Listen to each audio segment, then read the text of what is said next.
இருக்கும் தானே. என்னடா இவன் திடீர்னு ஒருத்தன் என்ட்ரி கொடுத்துட்டானே, இது வரைக்கும் நாம சொன்ன பொய்யெல்லாம் நம்பிக்கிட்டு மக்கள் நமக்கு ஓட்டு போட்டுக்கிட்டு இருந்தாங்களே. ஆனா இப்ப இவன் சொல்றதெல்லாம் பார்த்தா மக்கள் மனசுக்கு ரொம்ப நெருக்கமா வேற இருக்குது. அதுவே நமக்கு ஒரு பெரிய நெருக்கடியாகவும் இருக்குது. இவனை என்ன பண்ணலாம், என்ன செய்யலாம், எப்படி இவனை இது பண்ணலாம், க்ளோஸ் பண்ணலாம்.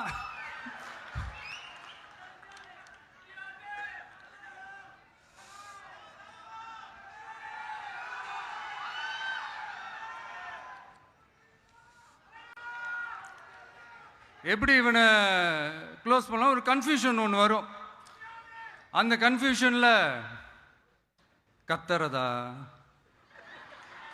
கதறதா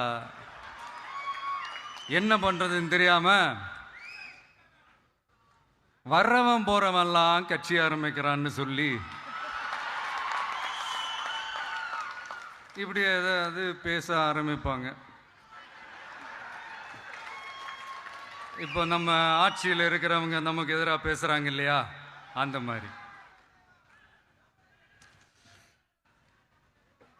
இப்படிப்பட்ட ஒரு அரசியல் காலத்தில் கொஞ்சம் கூட ஒரு பயம் இல்லாமல், ஒரு பதட்டம் இல்லாமல், வர்ற எதிர்ப்புகள் எல்லாத்தையும் சும்மா லெஃப்ட் ஹேண்டில் டீல் பண்ணிக்கிட்டு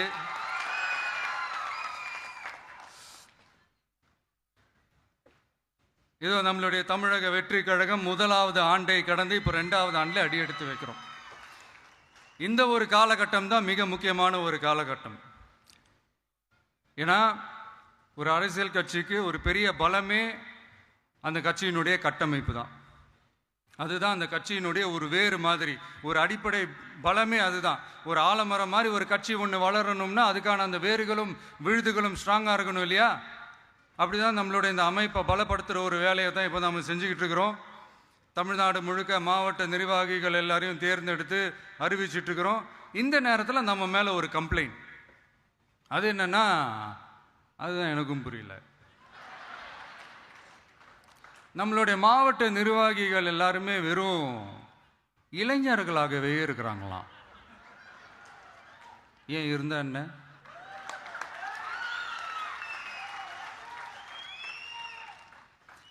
அறிஞர் அண்ணா அவர்கள் கட்சி ஆரம்பிச்சப்பா அவர் பின்னாடி நின்னதும், புரட்சி தலைவர் எம்ஜிஆர் அவர்கள் கட்சி ஆரம்பிச்சப்பா அவர் பின்னாடி நின்னதும் வெறும் இளைஞர்கள் தான். அந்த இளைஞர்களால தான் 1967லையும் 1977லையும் அந்த 2 தேர்தலையுமே ஒரு மிகப்பெரிய ஒரு வெற்றி கிடைச்சது. வரலாறு, அதுதான் வரலாறு. இப்போ அதே மாதிரி நம்ம மேல இன்னொரு கம்ப்ளைண்ட், அது என்னன்னா, நம்மளுடைய கட்சி நிர்வாகிகள் எல்லாருமே சாதாரண குடும்பத்திலிருந்து வந்தவங்களாம். அதே தான் இங்கேயும் கேட்குறேன், ஏன் வரக்கூடாதா?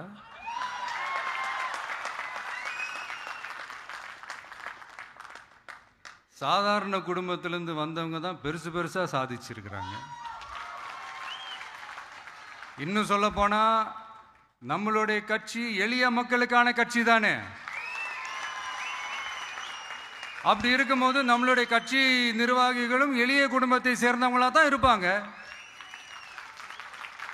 நம்மளுடைய கட்சி ஒன்றும் பண்ணையாறுகளுக்கான கட்சி கிடையாதுல்ல.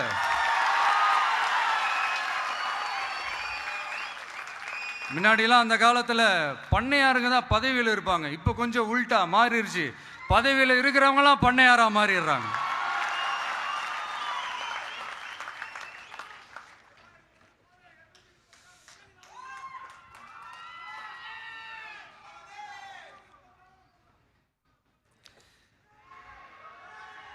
மக்களுடைய நலனை பற்றியோ, நாட்டோட நலனை பற்றியோ, வளர்ச்சிகளை பற்றியோ எதை பற்றியும் கவலைப்படாமல் பணம் பணம் பணம், எந்தெந்த வழிகளில் எந்தெந்த ரூட்லலாம், இப்படிப்பட்ட இந்த மைண்ட் செட் உள்ள இந்த பண்ணையார்களை அரசியலை விட்டே அகற்றுவது தான் நம்மளுடைய முதல் வேலை.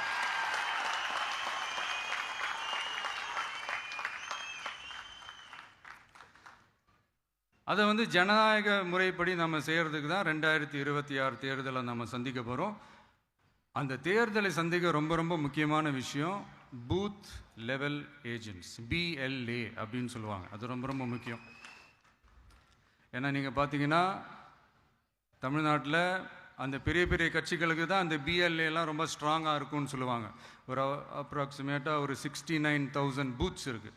அது எல்லாத்துக்குமே பூத் ஏஜென்ட்ஸாக நம்மளுடைய கட்சி தோழர்களை தான் நியமிக்க போகிறோம். கூடிய சீக்கிரமே பூத் கமிட்டி மாநாடுன்னு ஒன்று நடத்த போகிறோம். அன்னைக்கு தெரியும் தமிழக வெற்றி கழகம் எந்த ஒரு பெரிய கட்சிக்கும் கொஞ்சம் கூட சளைச்சதில்லைன்னு. அன்னைக்கு தெரியும் தமிழக வெற்றி கழகம் தமிழ்நாட்டில் முதல் சக்தியா, முதன்மை சக்தியா, பவர்ஃபுல்லா இருக்குதுன்னு அன்னைக்கு ப்ரூவ் ஆகும். இப்ப புதுசா ஒரு பிரச்சனை ஒன்று கிளப்பி விட்டுட்டு இருக்கிறாங்க, மும்மொழி கொள்கை.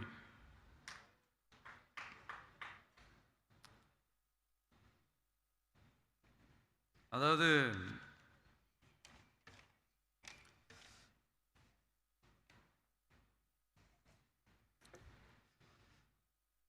இதை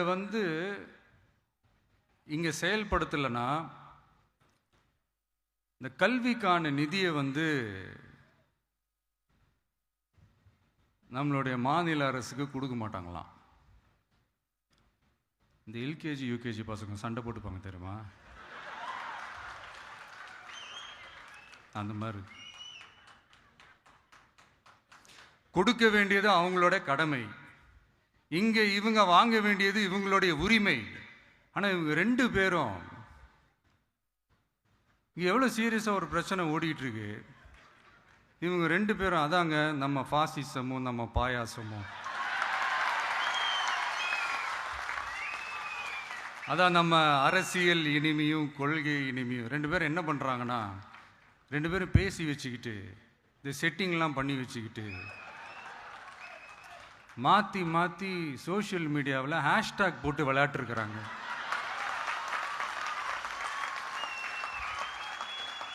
இங்கே என்ன நடந்துக்கிட்டு இருக்கு, அதாவது இவங்க ரெண்டு பேரும் அடிச்சுக்கிற மாதிரி அடிச்சுப்பாங்களாம்.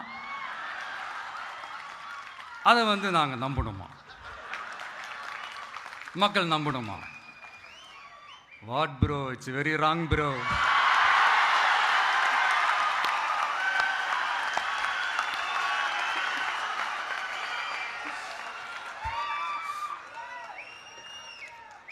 இதுக்கு நடுவில் நம்ம பசங்க உள்ள பூந்து அங்க ஒரு சம்பவம் ஒன்று பண்ணிட்டு டக்குன்னு வெளியே வந்துடுறது, டிவி கே ஃபார் டிஎன் அப்படின்னு சொல்லி. யார் சார் நீங்களா, எங்க சார் இருக்கிறீங்க? ஸ்லீப்பர் செல்ஸ் மாதிரி.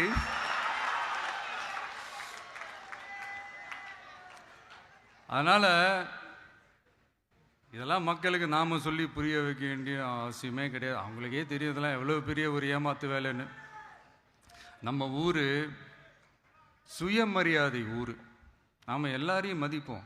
ஆனால் சுயமரியாதையை மட்டும் யாருக்காகவும் எதுக்காகவும் விட்டு கொடுக்க மாட்டோம். நாம் எல்லா மொழிகளையும் மதிப்போம், அதில் மாற்றுக்கிறதே கிடையாது. தனிப்பட்ட முறையில் யார் வேணாலும் எந்த ஸ்கூலில் வேணாலும் படிக்கலாங்க. உனக்கு எந்த மொழி வேணுமோ, எப்போ கற்றுக்கணுமோ, உனக்கு எப்போ தோணுதோ கற்றுக்கலாம். அதெல்லாம் அவங்கவுங்களுடைய தனிப்பட்ட ஒரு உரிமை. ஆனால் கூட்டாட்சி தத்துவத்தை மீறி மாநில தன்னாட்சி உரிமைக்கு எதிராக ஒரு மாநில அரசின் மொழி கொள்கையை, கல்வி கொள்கையை கேள்விக்குறியாக்கி வேறு ஒரு மொழியை வலுக்கட்டாயமாக திணிச்சா, அதுவும் அரசியல் ரீதியாக திணிச்சா எப்படி ப்ரோ?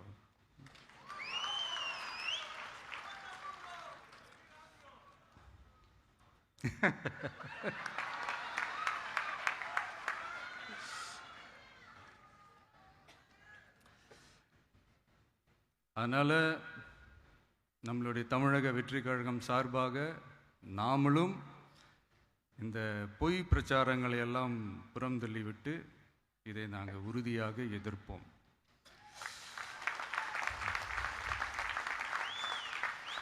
கான்ஃபிடென்ட்டாக இருங்க, நல்லதே நடக்கும், வெற்றி நிச்சயம். மீண்டும் சந்திக்கும் வரை நன்றி, வணக்கம்.